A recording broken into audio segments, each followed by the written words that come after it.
competition.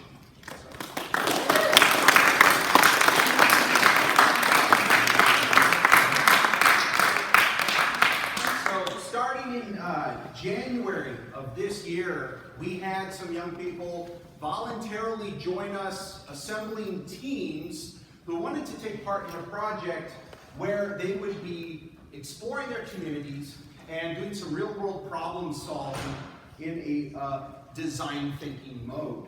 And they, in doing so, have been able to receive some close-up training in design thinking methodologies. They've also gotten to learn more about the Sustainable Development Goals of the United Nations. These are goals that the UN put in place with the ambitious hope of having them accomplished by 2030. Fingers crossed. They got to reach out to their communities, and they got to do research, and they got to develop some insights into problems that concerned them. These are issues they were not assigned. These are issues that they selected based on what they've learned from the SDG 2030. And in contacting the community, they were able to make some really important outreach, and for many of them, it's the first time brave enough to make that phone call to someone they don't know, and so there were a lot of firsts here. From there, they were able to brainstorm and come up with solutions and bounce them off of each other and bounce them off their coaches and finally come up with a bit of a prototype, which is what they're going to share with you today. These are untested prototypes. These are ideas that they've come up with and they'd like for you to consider. So our teams, again, through this process, they have given up many Thursday lunches, much of their personal time. They've taken a school day to attend the AU Innovate Pitch competition, which was an incredibly rewarding experience for them. They got to see how this is done at the collegiate level, watching undergraduate and graduate students doing very similar processes to what we're seeing here today. And in doing so, tackling real-world problems, coming up with collaborative solutions. Before we go too much further, we want to give thanks to everybody who's helped our teams out. First, we'd like to start with Lindsay Steinberg. Lindsay is the Director of Innovation at the Georgia Cyber Innovation and Training Center. She is the person who organizes the AU Innovate Pitch competition, and we want to thank her for all of her support in getting this going with us today.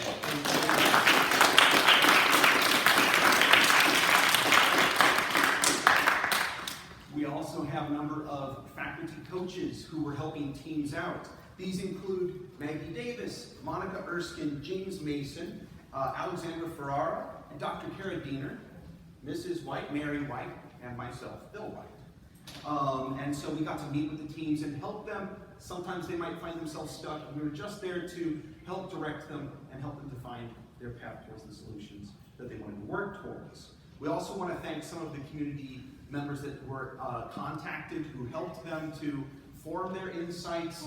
These include Dr. Richard Diener, Goldie Limbaugh, and members of the Augusta, Georgia Transit Authority. And special thanks to Mary White, who's the person who's actually in charge here, even though I'm talking. So, very special thank you. Our judges today, we have a panel of 3 judges who are going to be determining the winner of this competition. First I have up here is Derek Willard. Mr. Willard, you may recognize, is the head of school at Augusta Preparatory Day School. Everybody please give him a warm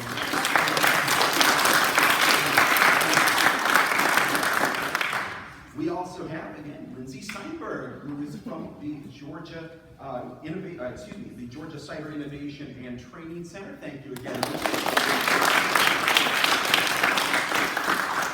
and Director of Impact and Chief of Staff at Make Startups. We're very pleased to welcome Michael Newton Jr.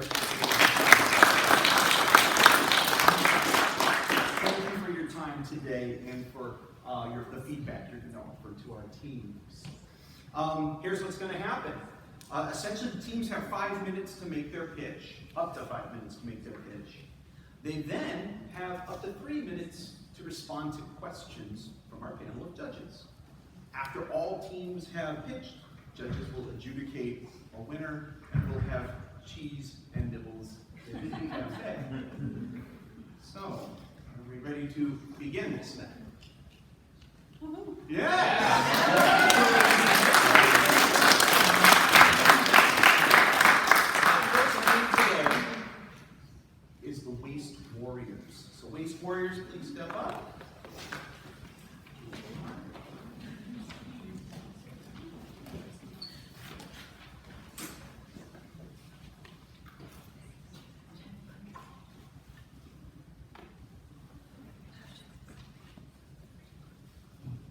Hey everyone, I'm Omar Al-Khani. I'm Jaylee. I'm Sarah Khan. I'm Lily Cloud. And I'm Grace. And We are Team Waste Warriors. Imagine you are walking your dog on a nice sunny day near the Savannah River, and suddenly nature calls upon your dog. You then realize there are no waste bags near, and the nearest one is still another 5 or more minutes away. There's still nothing you can do to clean it up. Eventually, a storm hits, and the waste you have left there washes into the river, contaminating the river with fecal E. coli. Excessive consumption of contaminated water could lead to many health risks, including waterborne diseases resulting from E. coli. This E. coli contamination of the Savannah River is a prevalent issue today in the CSR. There have been many previous attempts to lessen pet waste contamination in the river, including small waste bins, but we have found these unsuccessful due to their sparse distribution and ineffectiveness at targeting riverside communities. To combat this, we proposed a multifaceted approach, which includes a website to aid in organizing teams of volunteers to help clean up waste, the provision of pet waste bins for houses and residential areas along the river, pet waste dumpsters in these neighborhoods, free waste bins on public sidewalks, as well as bags provided at these bin locations. There are many benefits that make our solution a significant improvement. One of these being that the source of contamination is able to be dealt with well before it flows into the river. This proposed solution will also target specific communities which are in need of waste management.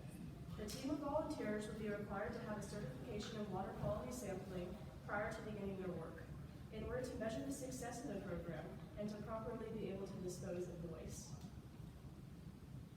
The cost of implementing our solution would be relatively low, as we would utilize cheaper plastic material for our waste containers.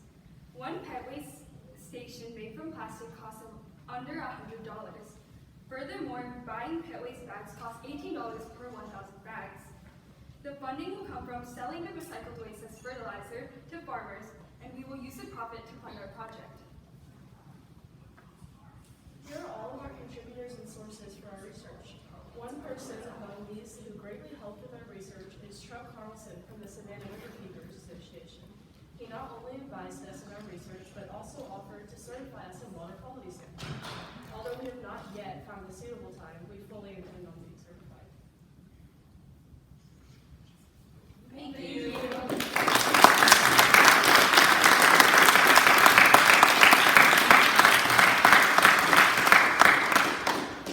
Do you guys have any questions for us? I do. I have a question. So, what brought you to attack this problem? So initially, we found a source citing the discovery of E. coli in the Savannah River and 2 other rivers in the CSRA. So that brought attention to this specific problem in dealing with water quality. Did they say where the E. coli was stemming from? Did they know? E. coli is commonly found in waste runoff, and although we could have come at this issue from the angle of human waste, we already have the water waste treatment plant to deal with that. So we thought we would come at it from an angle that's not often looked at, which is pet waste. Are there any other questions? Did you think about any other sources besides pet waste? So we were thinking about storm waste because we found that whenever storms come, there's much more heavy contamination of E. coli, but we would rather focus on pet waste because that's one we feel like hasn't been really combated yet, so yeah. Gotcha. And did you have any particular places in mind along the Savannah in Augusta for these? Yes, sir. So like in places along like the greenway or walking paths along the Savannah River, there are already some waste bins like we had talked about with the previous solutions, but as someone who's walked on the paths myself, they're pretty sparsely distributed, and someone who is not going to walk like several extra minutes and come back and get a bag for the waste waste. So in theory, this team would be looking at which bins are filled more often and would use that to kind of target specific areas more frequently. During your journey of working on this project, who were some of the community partners that you reached out to? So we reached out to Truck Carlson at the Savannah River Keepers because that's a lot of what they deal with is like water quality, not just specifically E. coli, but that is a lot of their specialty. So we thought that would be a great opportunity. We also reached out to Leslie Armel at the Finney Swamp, although she kind of directed us toward the River Keepers. I have one last question.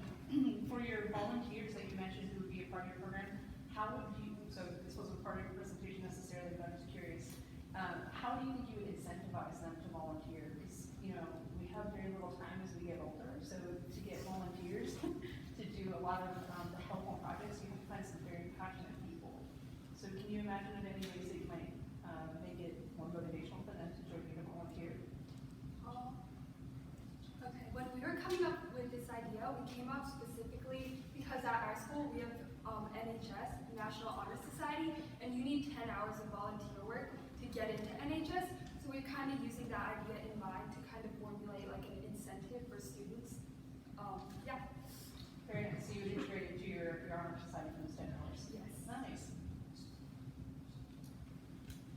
Was there any other questions from the judges? Waste Warriors, thank you so much.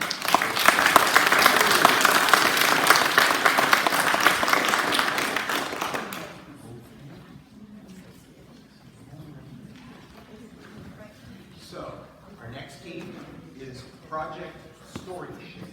My new steps coming down.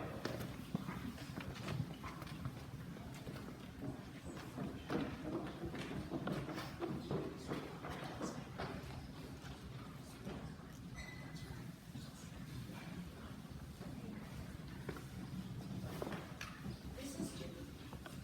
He's been struggling with severe depression, and despite asking his parents for help and for a therapist, they have denied his people help, and they believe that he's making it up.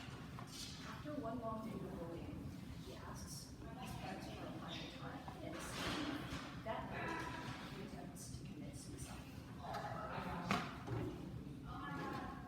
So, all across America, there is like this huge mental health crisis in just about anyone from age 10 to 65 or older. And our project is supposed to try and help with the amount of like mental health crises that people are experiencing.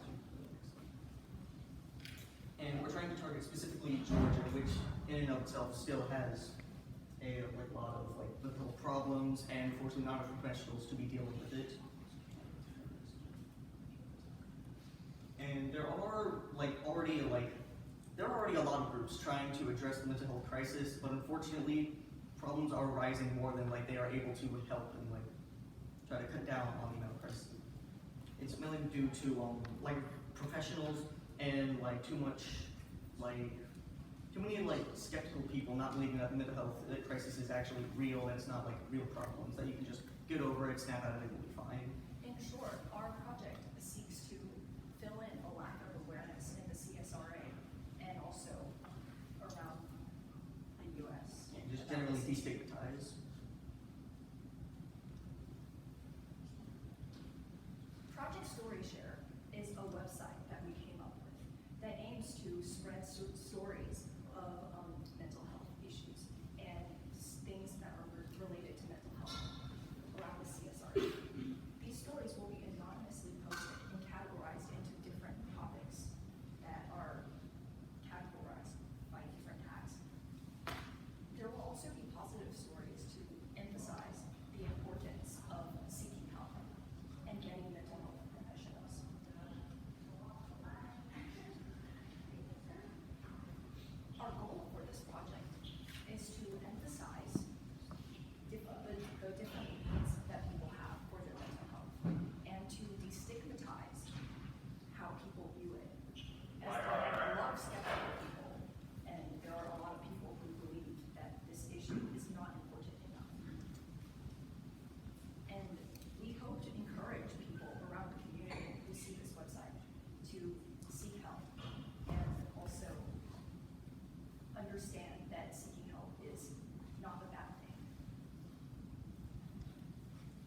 And there are, of course, risks with this project.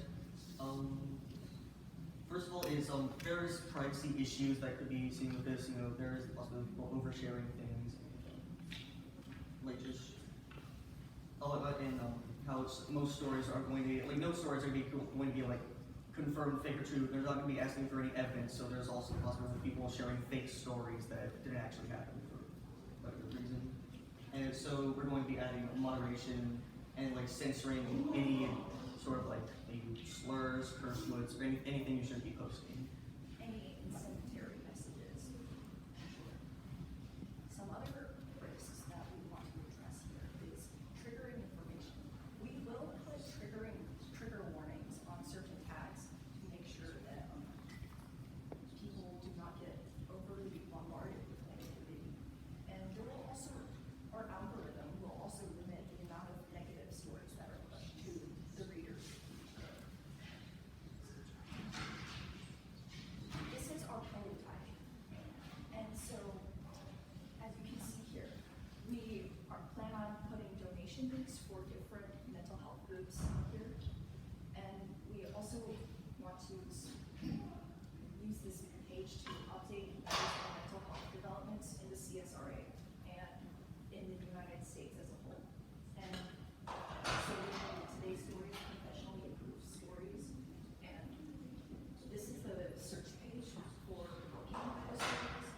And this one has a trigger warning, and you will have to click it for visibility, and the tags will be on the top. That's it.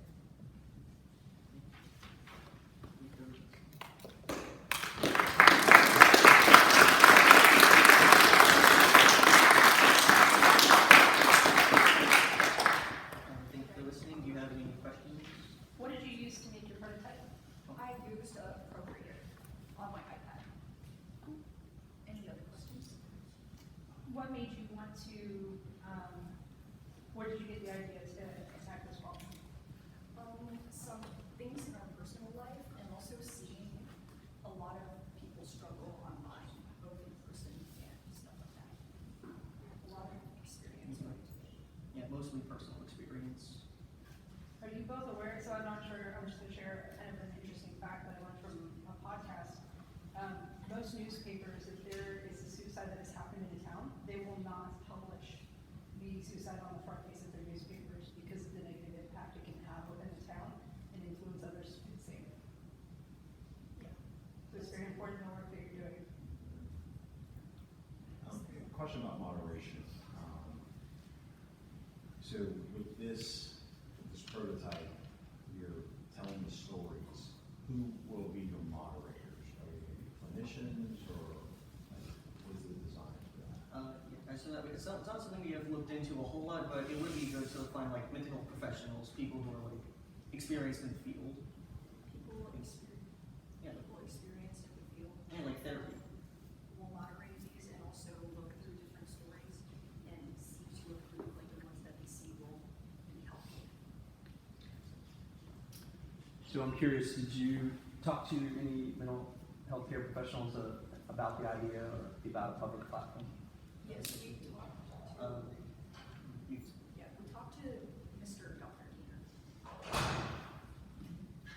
Actually, I think we talked to both Dr. Dieners who works here and Preston. Yeah. Also Okay. Ms. Burrow. Good. You definitely talked about risks, and I think most of our questions right now are dealing with risk. Any thought about costs or how long it would take you to do this? It will certainly take some time to make the website. That is something that I have considered before. Do any further questions? Thank you so much, Project Story State.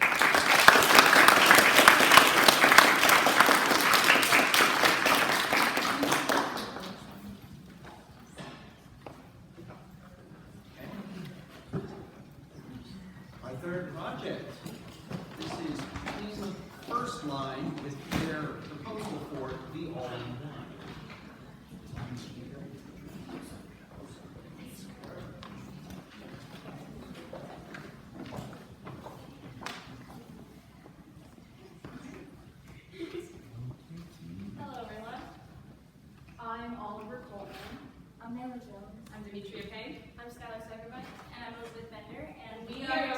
First Line.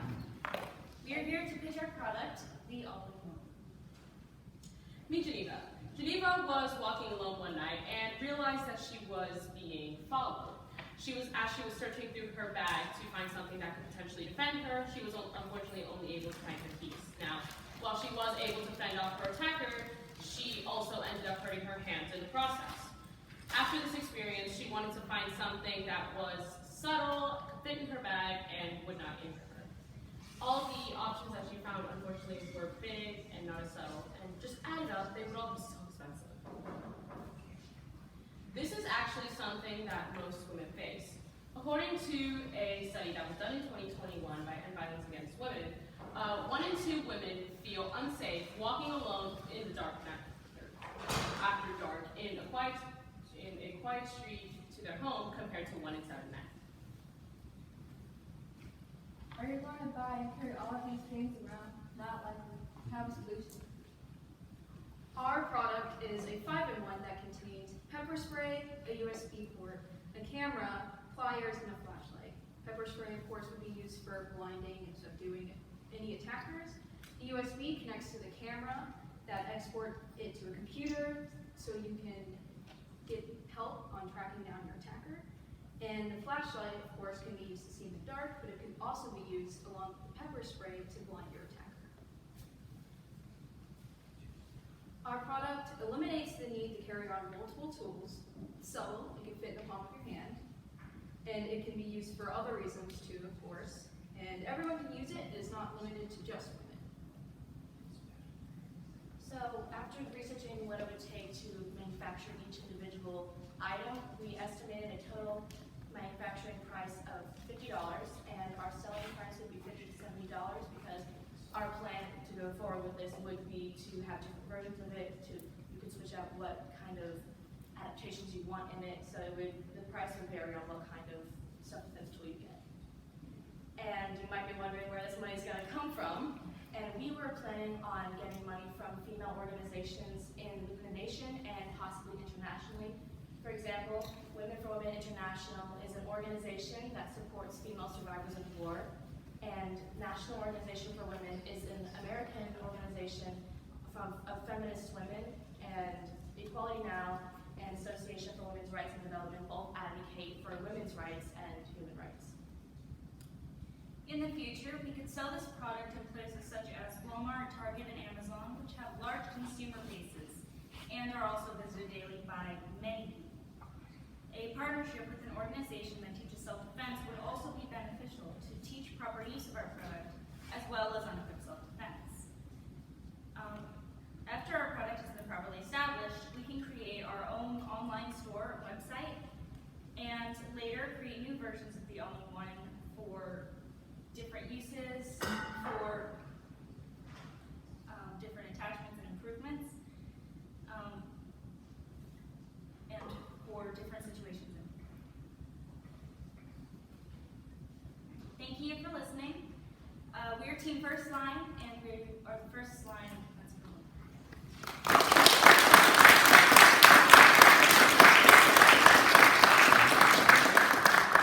Any questions? So you spoke about talking and doing your research for manufacturing costs, as well as what you're going to sell the product for. Where did you do that research for the manufacturing, or who did you speak with?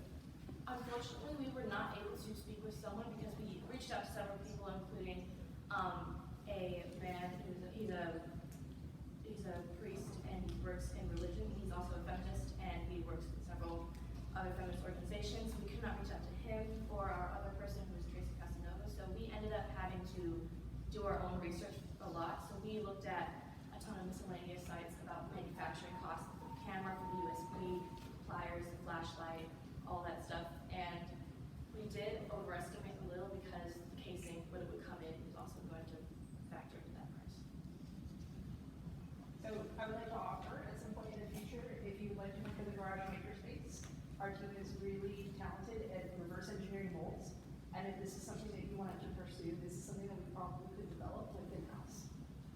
So that is something, just to give you a little bit of knowledge, Thompson Plastics, for example, during the pandemic, we were trying to create a mold for mask making development, and to create a mold for that, it was anywhere from $26,000 to 45,000 for those metal molds. So we came up with a much more resourceful method in 3D printing and reverse engineering those molds so that you could create anything that you need to at any time. Thank you so much for the opportunity. Any other questions? Yeah, so I may have missed the pliers. You use some of the pliers? Want to go? I didn't hear what you said. I'm sorry, I didn't hear you. No, I may have missed the use on the pliers, like, What are the pliers? I could have imagined, you know what I mean, like, not to be violent, but I could imagine a knife. We actually thought about adding a knife, but for legal issues, we figured. Okay, all right. Yeah, good. because not everyone has a concealed carry permit, and that would be required to carry something like that around Okay. most of the time. Okay, As well as the fact that it could also injure the user. okay, For example, if you've got a pocket knife, you do have to be very careful about which end the knife is coming out of.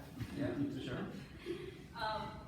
So we tried to come up with things that would not harm the user, but would also still be useful in the self-defense situation. While pliers are probably not as effective as a knife for self-defense, it could also help you get out of a tough situation, as pliers are very multifunctional. Okay. As well as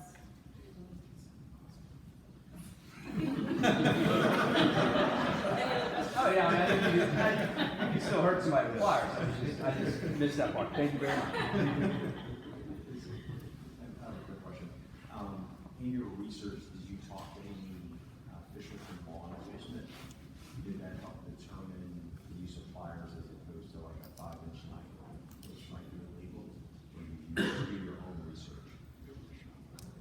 This is your own research? This is our own research. Okay, all right. that would have been a very good program. An advisory board, just like connecting with people in specific areas, manufacturing costs. Great idea. Good job. Actually, I'm recently 18 months, and so I have been, so I've been looking into this work very well as someone I do like to shave, not anyone alive, but I have been looking at this work very well for those reasons. So some of that is stuff that I've already looked into with my dad. Some of that is also just recently. Couple more.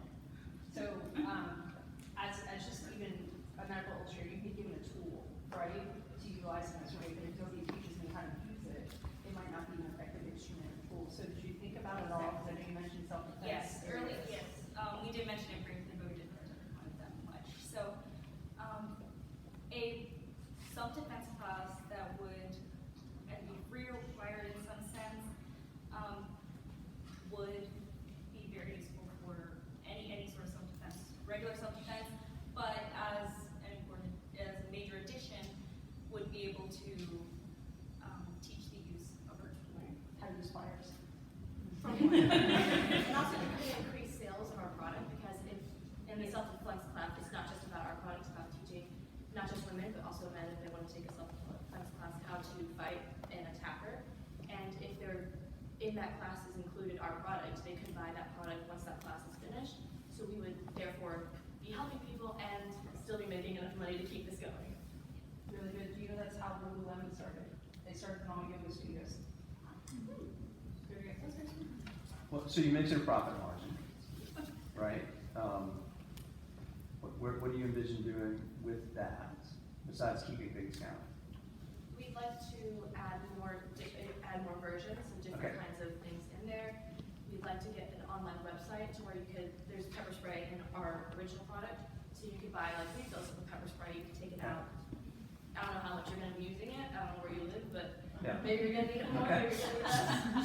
No, that's fair. So research and development, Yeah, right? Web development, and if And- this gets big, then we can maybe donate back to the female organizations that are funding us. fair enough. And other organizations that would assist with self-defense. Okay, thank you. Thank you so much. Thank you for your questions. Thank you.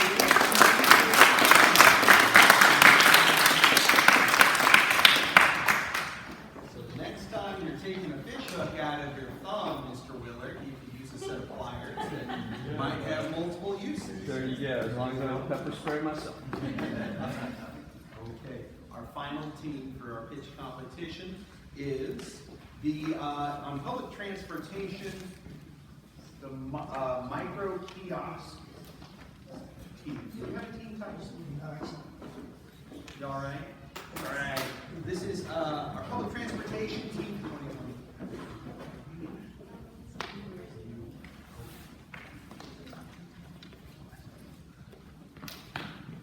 So, my name is Olivia Doppler-Susie. My name's Lola Kirksey. My name's Sarah Sena. My name's Jackie Seth. And my name is Aiden Cook. So, for our 2024 innovation competition, we'd like to talk about public transportation. So, firstly, the problem. So, meet Anthony. Anthony was born in Augusta, Georgia. He was raised in an impoverished family, and they only had one car. Now, after a while, this car broke down, and his family was forced to rely on the transit system. Now, many problems came with the system due to the fact that it ran not very long, and the routes it took were not very wide crossways. Now, why is the Augusta transit system so inefficient? For the reasons I previously stated, and So, for other than his reasons that he previously stated, there is unfortunately a limited number of drivers that are able to work per week, and there is a limited system of where the bus will go, and it excludes cities such as Evans and Grovetown. In addition, the bus only runs for 8 hours, and it does not run on weekends, unless on Saturdays it does run, but for a limited number of time. But it does not run on Sundays. So we talked to an Augusta Transit City worker, and here's his quote. It says, quote, Augusta has to give a certain 20% to the government to pay us 80%, and in many years we have not been able to provide 20%. So this is an issue of funding and also drivers. So we decided to come up with a solution called the microtransit kiosk system. How this system works is by implementing a system called microtransit, which requires 3 parts. Firstly, microtransit is the use of smaller vehicles to transport people from place to place. In order to do this, we would need to use kiosks. Because kiosks are available like for people who don't have internet access, because a lot of the people using the bus system will not have access to that. And the kiosks are going to be placed in major intersections, such as at parks and school zones. And when we put that into place, we can see where people need to go, and we can use that demand to determine where more routes may need to be placed. Our inspiration. We were inspired by the Gwinnett microtransit system in different cities in Texas that also use microtransit systems. So there are significant benefits to the system compared to the system that we have right now. The system has easily employable workers, but also benefits workers from other companies and businesses. The most common reason that most people in the U.S. cannot go to work is because they cannot find consistent a way to travel to places that they need to get to. This system also works in the environment. If a large amount of people travel using the microtransit, then the use of carbon emissions will go down significantly. Lastly, the system will allow money to stay within our community instead of other communities, such as the Uber. Uber takes 25% of the employees' money, and with a community-driven program, we hope to find a way to keep our money locally. Our future steps are working on establishing the system itself, then improving all of the problems that happen as a result. If the interest is not as high, the money will not flow, but this is a risk we are willing to take. Another future step is to allow the kiosk to thrive and be sustainable with workers and other employees. Hopefully this system will be used in conjunction with the Augusta transit system. If we combine the incomes of the current system with this future system, then hopefully we can receive the federal funding that we will need to allow public transit to grow. Thank you.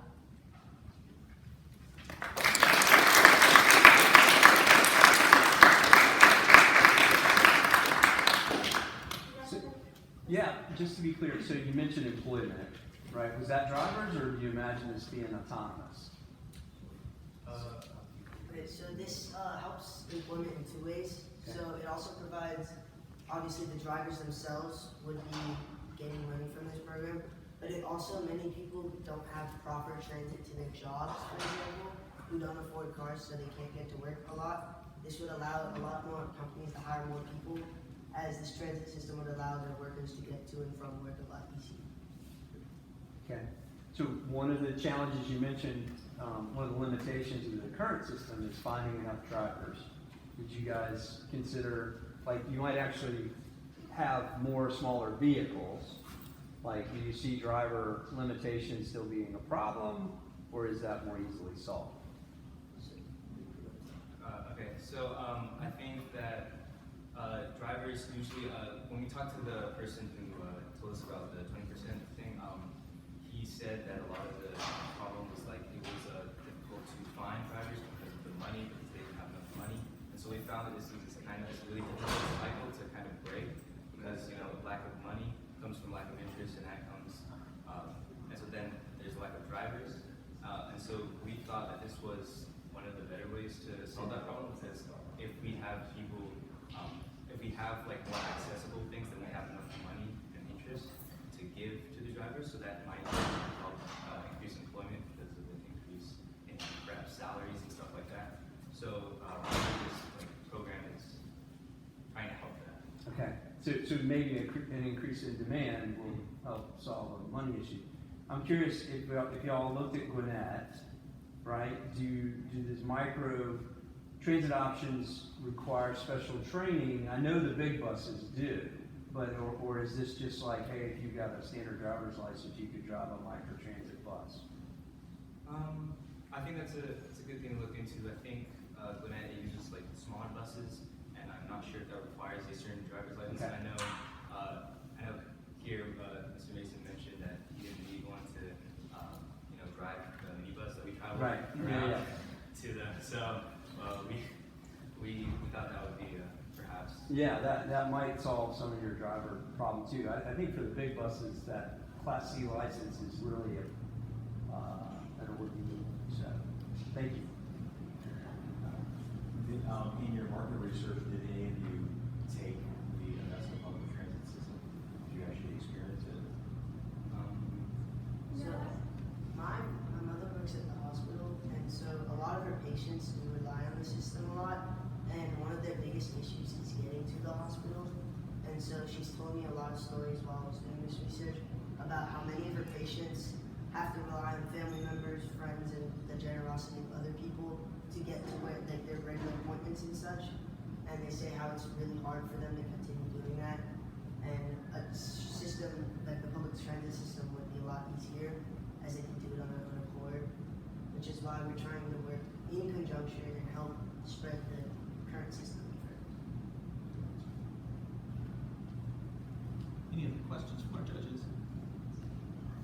I'll echo, everyone should take the bus sometime, okay? Thank you very much.